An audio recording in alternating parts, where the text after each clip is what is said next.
Making contacts, repeaters. What is it? Specialized transmitter receiver interconnected by computer controller. The computer controller on Johns Peak is a tin can that something came in. It's about that high, about that big. And the card is literally sitting inside on a piece of insulating material. And the cables are coming out through a notch cut in the side of the tin can. Okay? It's generally located in a high place. It's sitting up on a... Yes, that way. Over that way, up on top of a hill, but it's not on top. So you can't get over the hill with it. But you can generally hit it from the valley. You can hit it from all the way out at Fish Mountain, or Fish Lake exit off of 140, which is way out there. Okay, it receives your signal and simultaneously retransmits your signal on a different frequency. That's the offset of the repeater. And so then everybody can listen to it on the offset, on the output. And that's how our repeater works by itself, or if it's linked in, it sends it to the link to other repeaters in the system, and they send it out on their output frequency. So when you transmit on the PRA, you're transmitting in Oklahoma, Wyoming, Colorado, Nevada, Washington, California, Oregon. What did I miss? Quite a bit.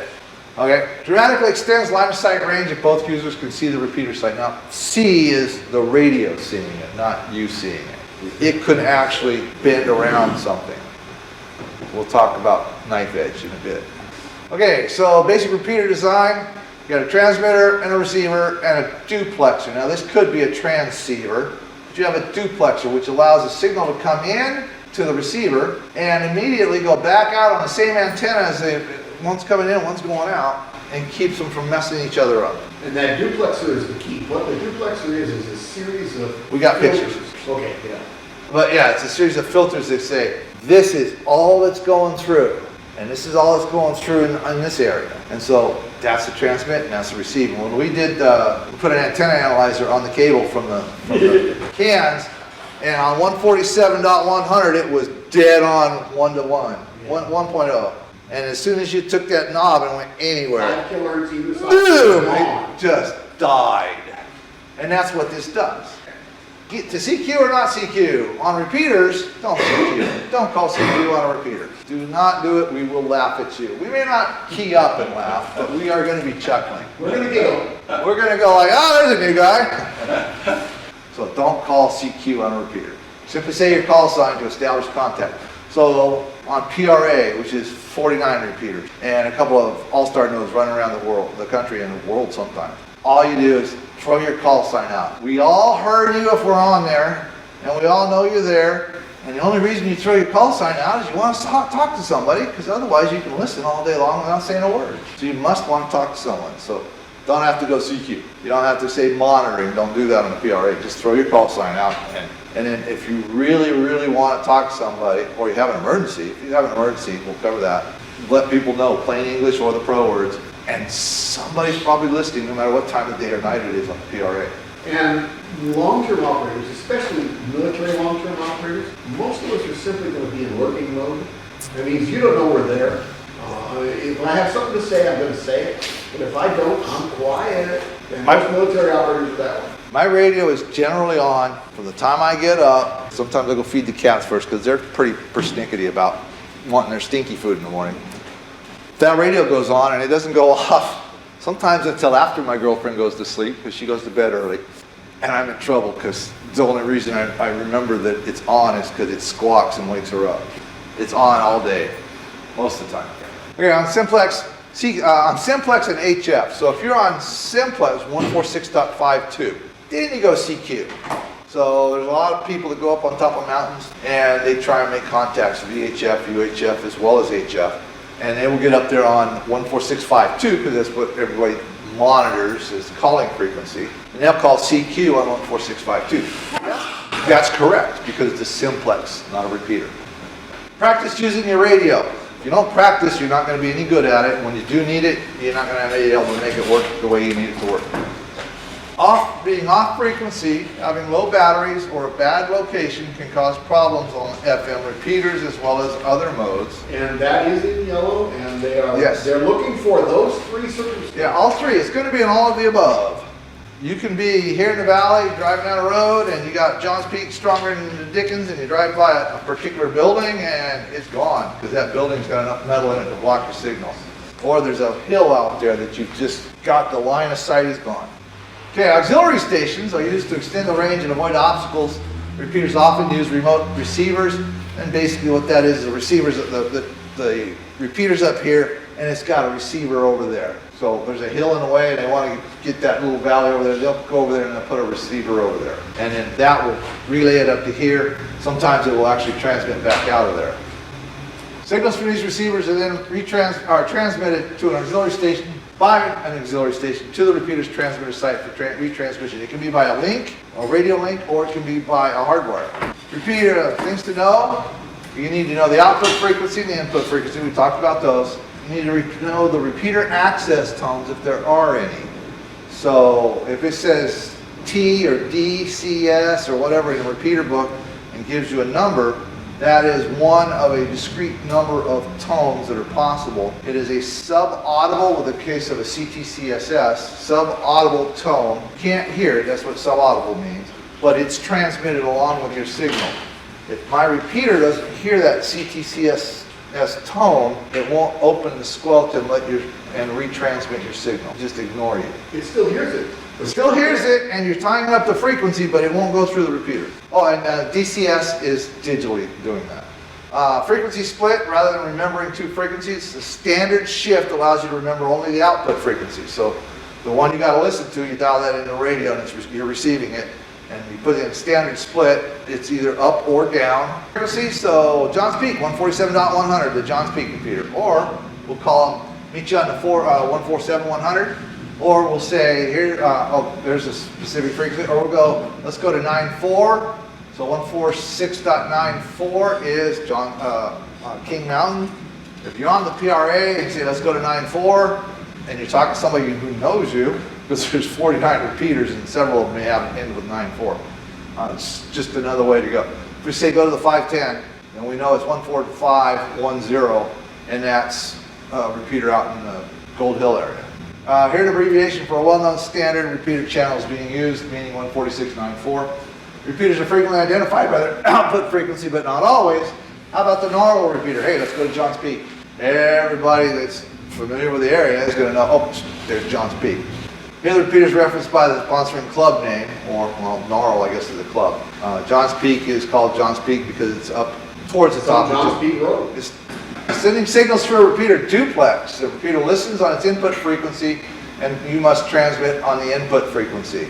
Well, that's a key point that several times now it's come up. The input frequency is the one you transmit into it on, and it's listening on, and the output is the one that you listen on, and it spits it out. It's based on the repeater, input and output.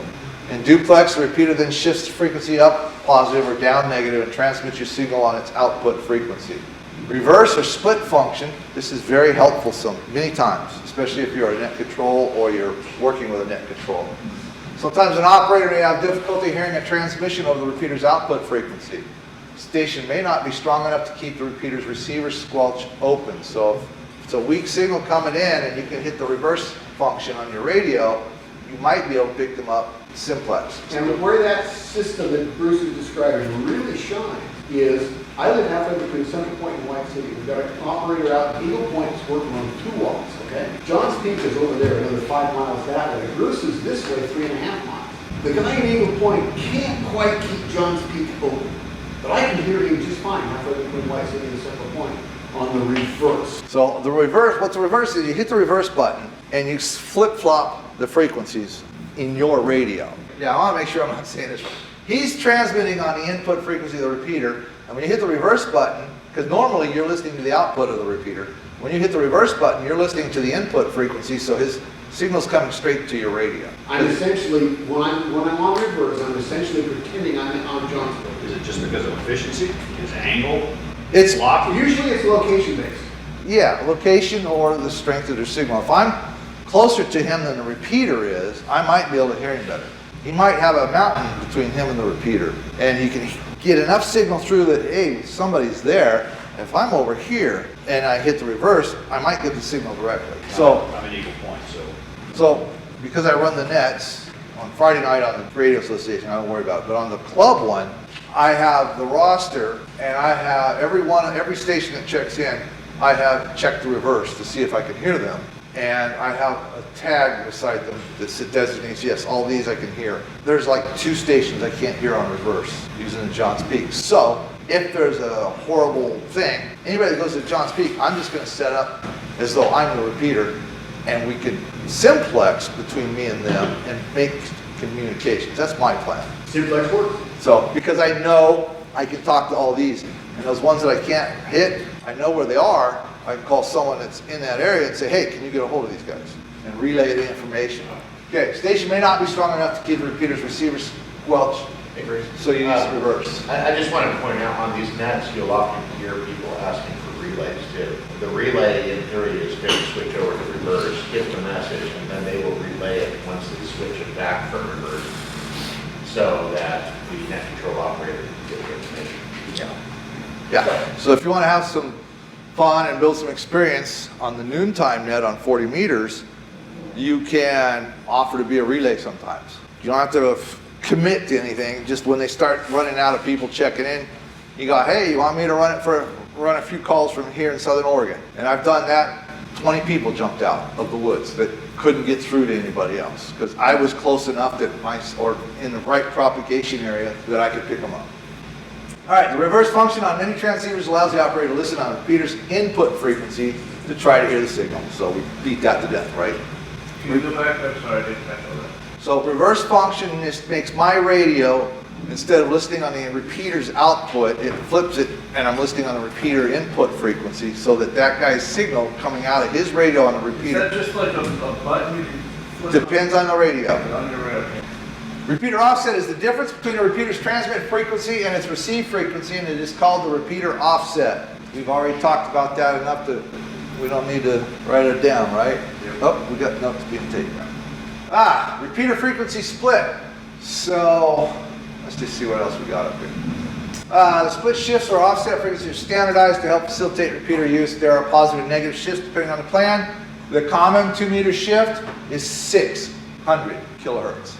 So that is 0.6 when you're touching it, plugging it into your Baofeng. And then you got to put the extra 2 zeros or it won't take it. Different bands have different standard amounts of shift. So 2 meters is 600 kilohertz, KHZ.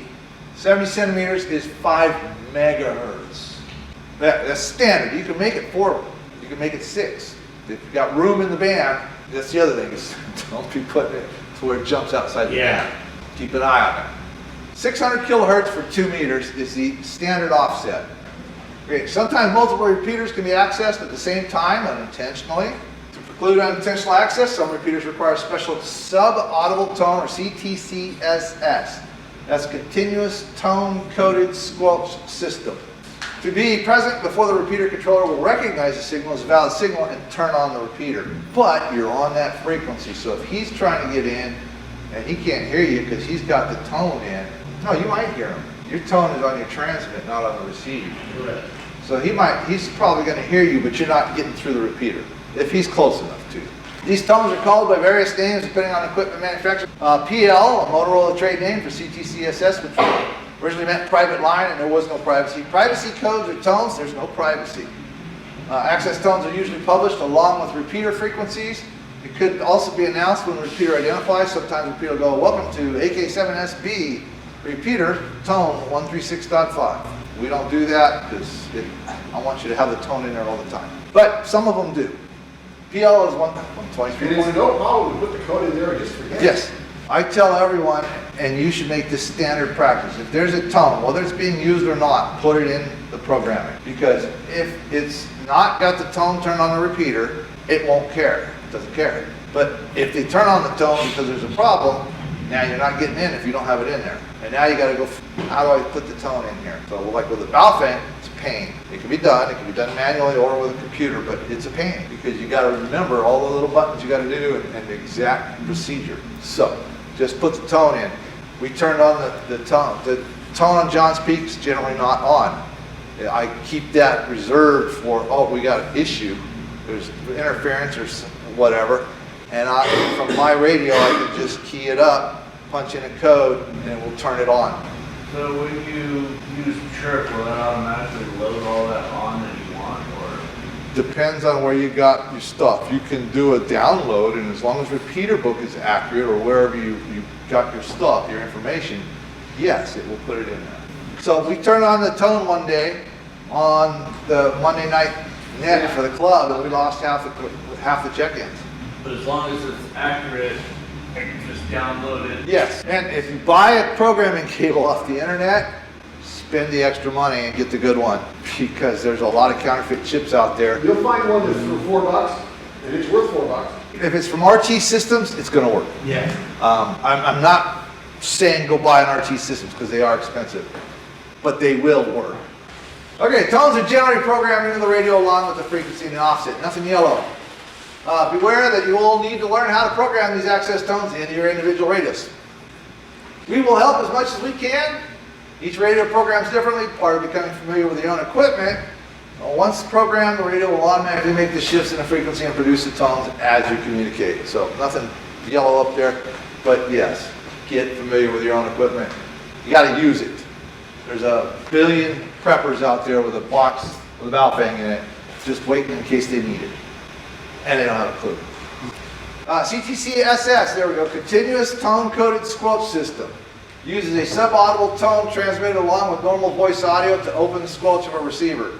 It's a test question. CTC SS, continuous tone-coded squelch system, sub-audible tone. DCS is digital coded squelch, so it does the same thing. And DCS. you'll oftentimes, depending on the manufacturer, they can't get that one straight. You'll find it listed as TDCS. Yeah, I've seen that. Okay, computer that controls repeater operation is a repeater controller, station identification, Morse code, or synthesized voice. Same ID requirements that you have. Timeout, tell. So the same ID is the repeater has to transmit its ID every 10 minutes or the end of a transmission, or at the end of a conversation for you. It doesn't have to do that, it just has to transmit every 10 minutes. So in the controller, you can set how often it IDs, and I've got John's Peak set to ID every 9 minutes. So if you are talking on a repeater and you hear the ID go out, it's time for you to ID. It might be a minute, it might be 9 minutes. Just ID. The next time you hear it, ID. If you hear the other guy ID. Because if you're talking when it goes off, you won't hear it. So if he IDs, you ID. If you hear the tone, ID. Or the station ID. That makes sure you stay in compliance pretty well. I actually literally have a digital timer that I turn it 2 flats to the side, and it's a 10-minute timer. And it goes beep, beep, beep, and I watch the timer so that I don't go hit 10 minutes. Reset it every time I ID. And I call it the Purple Monster. It's sometimes, timeout protection is sometimes called the alligator, because it will bite your signal and kill it. Just yakking along. If the repeater's got a timeout timer, or your radio has a timeout timer set to 2 minutes, and you hit 2 minutes, it just cuts you off. Protects against continuous transmission in the event of a stuck push-to-talk or long-winded hand. You would think I wrote these. If I'm on a net and I'm that controller, okay, and you call in and I ask you a question, don't say, yeah, say something longer. They get tired of talking all the time. Trust me. Yeah, you don't believe It it. happens a lot. It happens a lot. And I get a lot of one-worded questions. So what have you been doing? Oh, not much. I was hoping you'd give me at least 10 seconds of audio. All right. Courtesy tone is a repeater timeout timer reset. I guess it's just a beep. I don't know. I'm not sure what they're talking about. It's not yellow. Linked repeaters, the PRA, and many other systems. Repeaters can be linked in a network. Extended range for the radio user. Signals received by one repeater are transmitted by all the repeaters in the network. Wow. Well, and it gets worse. You've heard us talk about PRA, but have you ever heard of the WIN system? Yeah. Yeah, the WIN system is about 80 repeaters. Yeah. Now you can get an all-star node, put it in your 18-wheeler, and it doesn't matter where you are, as long as you've got cell service or some form of Wi-Fi, you can get on the radio here in Oregon. So there's a You trucker. can use your phone to do a hotspot. too. You can also use Echolink. Yes. So Sherry, my girlfriend, checked in from Canada last night on Echolink. And she sounded perfectly normal. Sounded fine, there's a delay, about 2-3 seconds, because it's got to get into the internet, go through the system Right. and everything. But she checked in from Canada on her cell phone from her hotel room, using her cell phone. Didn't have to carry any radio equipment or nothing. Now, not every system or every repeater has that capability. Okay. Signals received by one repeater are transmitted by all repeaters in the network. An example, PRA has almost 50 repeaters, parts in 9 states. Locally, 146.94 or 440.725, and that's just 2 of them. Okay. DMR. What is DMR? Digital mobile radio. Digital mobile radio is a technique for time multiplexing 2 digital voice signals on a single 12.5 kilohertz repeater channel. So Dave and I can both be talking through the same repeater. And because we're digital, the packets are going in separately and they're spitting out separately. DMR repeaters are digital repeaters that require special digital mobile equipment to access the digital features, often an added capability on a standard repeater and associated mobile radio. There are open source and there are proprietary digital nodes. I don't like digital until there's a standard. Simply because if I buy the wrong company's gear and that doesn't become the standard, I'm kind of hosed. But it does work, and it works well. And it works great. A DMR code plug, and that's the key, code plug, contains access information for repeaters and talk groups. DMR repeater systems use color codes to establish groups of users called talk groups. So you got code plug and talk groups with DMR. And yeah, they're gonna be on the test. Something's going to be, because they really, with this upgrade for general, really pushing digital, which wasn't so prevalent 4 years ago when they did it.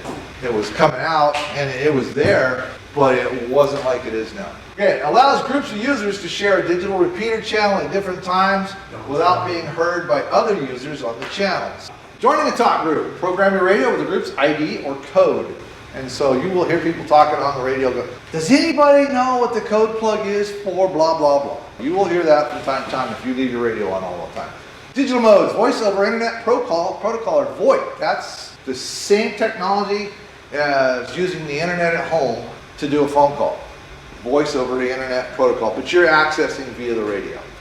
It's a method of delivering voice communications over the internet using digital techniques.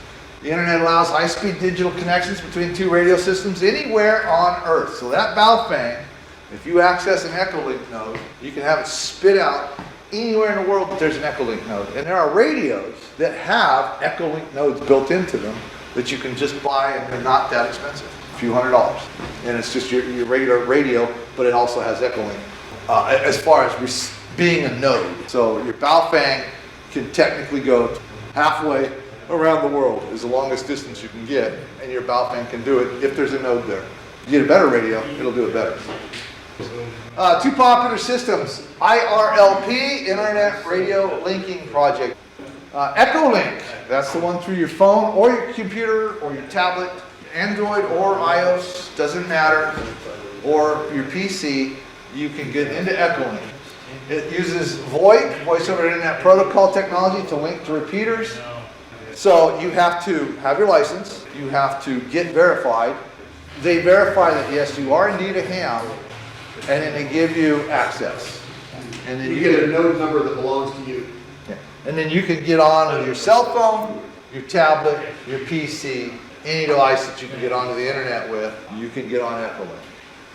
The Internet Radio Linking Project, IRLP, is a technique to connect amateur radio systems such as repeaters via the internet using voice over internet protocol. Access is accomplished by using DTMF tones. If you have a DTMF microphone, it will make out the little tones. Each button has a different tone, so those are DTMF. Each tone's different, and the computer picks that up.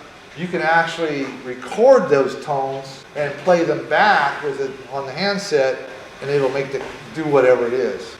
IRLP requires that all audio be transmitted into the system via a radio link. So IRLP, you gotta be on a radio and get into a node. You can listen to conversations via PC. You must be a licensed amateur to use repeaters linked by IRLP, so just like Echolink, you gotta have a license.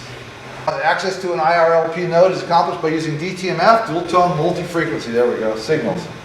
And that's on the test. IRLP is dual tone DTMF. DTMF signaling uses pairs of audio tones dual tones, that would be pairs, right? Basically same information, but it could be on your test. Echolink. Echolink enables an amateur to transmit through a repeater without using a radio to initiate the transmission. The audio can come from a PC and microphone. It can also be accessed via smartphones and tablets. It's pretty cool. I've actually run the preamble for my Friday Night Net from the East Coast using my phone while someone else got set up to run the net. Radio is not necessary, but amateur's license must be on file with the Echolink administrators. So who needs a phone? Who needs a radio? Just use your phone. Except you can't get the local repeater because I don't have Echolink on it. You must complete required training, purchase a license. Oh yeah, there's some sort of training now that is online and free, I'm sure. And purchase a license. Purchase a license. I didn't have to pay for it. Things change. It's for the software. Yeah, I didn't have to purchase a license. It's a good deal. Depending on what the purchase price is, I should probably look that up. So register your call sign and provide proof of license before using Echolink. All right. IRLP and Echolink contacts are different from regular repeater contacts. The initiating station must know the repeater control code to request a connection. The ON code. Once the ON code is entered via your keypad, a 4-digit code for the IRLP node, the destination repeater, is entered. Finding lists of active nodes that use VoIP, which is voice. Internet linking for radio amateurs is VoIP. IRLP nodes are listed in repeater directories, also, so repeater book's going to have them. Also on the internet. Troubleshooting contact. If you are unable to access a repeater whose output you can hear, any of the following could be the reason. Is this going to be one of those all of the above? Should be. Oh, good. Improper transceiver offset. So if my offset is too big or small or in the wrong direction, Usually it's gonna be a wrong direction issue. You're gonna hear it. That's how we go. you're going to hear it because you program in its output frequency, and that's what you listen to, so you'll hear it. But when you key up, you're going the wrong direction, too far one way or the other. Okay, so improper transceiver offset, you have the wrong tone, whether it's CTCSS or DCS. How is a VHF-UHF transceiver's reverse function used? Charlie. To listen to a repeater's input frequency. Right. Not That is the- correct. What is a talk group on a digital repeater? Talk group. Bravo. Yep. I can't read that fast. Bravo. Bravo is correct. Which of the following describes a linked repeater network? Nobody's got an answer? Alpha. Alpha. Alpha, network of repeaters in which signals received by one repeater are transmitted to all the repeaters in the network. Right on. So if you are on a linked repeater system like the PRA, you're liable to hear a mayday or an emergency or whatever call, and the guy could be anywhere there's a repeater. That includes Arkansas and Oklahoma, Idaho, Nevada, Wyoming, yeah. California, Washington. Yeah, so I've handled some emergencies. Johnny Jones took a call from a guy on the coast who had a kitchen fire. And it started a fire, and he's like, ah! And he ran out of the house. He lived in a mobile home, too. Those things go up, boom, like that. He runs out of the house, and then he realizes, crap, my cell phone's in the house. So he gets on the radio in his car and calls for a mayday call. And Johnny Jones answers it, calls 911 for him, and says, hey, this guy's got a fire at his house, and here's his address. Well, we'll have to give you a phone number to the local 911 there. So It happened to me. calls the local, and they're like, oh, they got there, they put the fire out, and they saved his house. That's how quick they got there for him. But he's at Coos Bay or something, and Johnny was here in the valley. So no telling where you're going to get that call from. Be prepared for that kind of stuff. Have a notepad near your radio. It might be in a drawer or whatever, or a notepad and a pen. So if you take a call like that, make sure that you got something to write down information with, because you're going to get a phone number from 911. You're going to get questions from 911 for the guy on the other end, because you're the relay. Okay. What is the purpose of the color code used on DMR repeater systems? What does the color code do? I heard an alpha. Have we seen this word yet? Yes.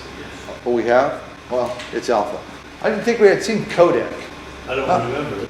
How's a specific group of stations selected on a digital voice transceiver? A specific group of stations on a digital voice transceiver is selected how? Charlie. By entering the group's identification code. It is Charlie. A technique for time. Which of the following best describes DMR? Alpha. I was going to say, do we only have one student in this class? Alpha. 12.5 kilohertz repeater channel. That's your clue, okay? All right, which of the following best describes the amateur radio mesh network? Yeah, alpha. Alpha is correct. Wi-Fi equipment with modified firmware. How's a specific group of stations selected on a digital voice transceiver? By entering the group's identification code. Yep. Didn't we just have that question? Yeah. Different version, right? Yeah, right. So there's not really that many questions, because a lot of them are just reworded versions of the other question, or they're on tech in general with a little bit different wording. What is a grid locator? A letter number designator assigned to a geographic location? That's correct. What's the national calling frequency for the FM simplex in the 2-meter band? And what is that number? 146.52. Remember that. Typically abbreviated either 5.2 or 6.52. What technique is used to ensure that voice messages containing unusual words are received correctly? Charlie, spell the words using the standard phonetic alphabet. What's the meaning of the procedural signal CQ? Delta, calling any station. It comes from a French word, something that sounds like CQ in English. I don't speak French. What is an appropriate way to call another station on a repeater if you know the other station's call sign? Say the call station's call sign and identify with your call sign. You, this is me. What should you do before calling CQ? I heard a whisper of the right answer. Delta. How come I hear a question mark on the end of that statement? Okay, so in our training slide, it wasn't worded this way. It was make sure you're in your band plan, or in your band privileges or something. All of these choices. How should you respond to a station calling CQ? Now you hear somebody calling CQ. Carl. Transmit the other station's call sign followed by yours. Yep. That's correct. Which of the following indicates that a station is listening on a repeater and looking for a contact? Monitoring. That's to pass the test. That's not what you're going to experience. But you will hear the word monitoring as well as just the call sign. What does DMR code plug contain? Okay. Bravo. Access information for the repeaters and talk groups. What might be a problem if you receive a report that your audio signal through and making Delta? Let's see. Your audio signal through a ham repeater is distorted until your transmitter is slightly off frequency, your batteries are running low, or you're in a bad location. Yes. What is meant by repeater offset? Difference between repeaters transmit and receive frequencies. What is a common repeater frequency offset in the 2-meter band? Plus or minus 600 kilohertz. What is a common repeater frequency offset? Oh, that is on the test. How come that wasn't in this license? Put down, I need to highlight that. What is it? Alpha. 5 megahertz plus or minus. What term describes the use of a subaudible tone transmitted along with normal voice audio to open the squelch of a receiver? Delta. Delta, CTCSS. Which of the following could be the reason you are unable to access a repeater whose output you can hear? Delta. Was that easy? Yes. You didn't read all of those, you just knew it was in all of the above, didn't you? All of the above. Transceiver offset is wrong. What's that? Wrong CTCS or DCS. Oh, that's because when we did the training slide, I said, hey, that's probably going to be all of the above, huh? Which of the following must be programmed into a D-star digital transceiver before transmitting? Why do we have that phrase that way? That way? Yeah. Because the question is written that way. Alpha. I can double check it. That's what I'm doing. Okay. Okay. So our delta is that what we said?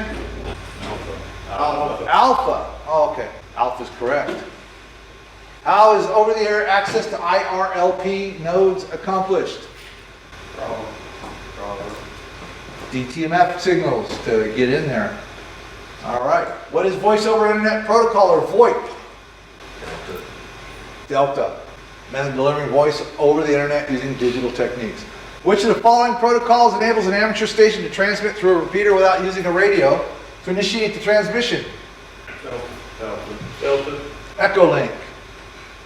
What is required before using the Echolink system? Who said Charlie? Keep reading. All of the above. You gotta do the training, you gotta purchase a license, and you gotta register and provide proof of your license. What is the Internet Radio Linking Project? IRLP. Technique to connect amateur radio systems such as repeaters via the internet using voice over protocol. Internet protocol. Yes, VoIP. What type of signaling uses pairs of audio tones? Pairs of audio tones. It is not Bravo. It is Alpha. Dual Pairs being- tone. Pairs being the operative word because pairs and dual tone, multi-frequency. Dual tone, multi-frequency. Pairs of tones. Why are simplex channels designated in the VHF, UHF band plans? Who said Delta? It's Alpha. So stations within range of each other can communicate without tying up a repeater. How can you join a digital repeaters talk group? We do not do anything with the FCC except get a license. Okay? And abide by their rules, of course. Which is true of mesh network microwave nodes. Don't let the microwave freak you out. Just what's true of a mesh network? One node fails, the packet may still reach its target station via an alternate node. Is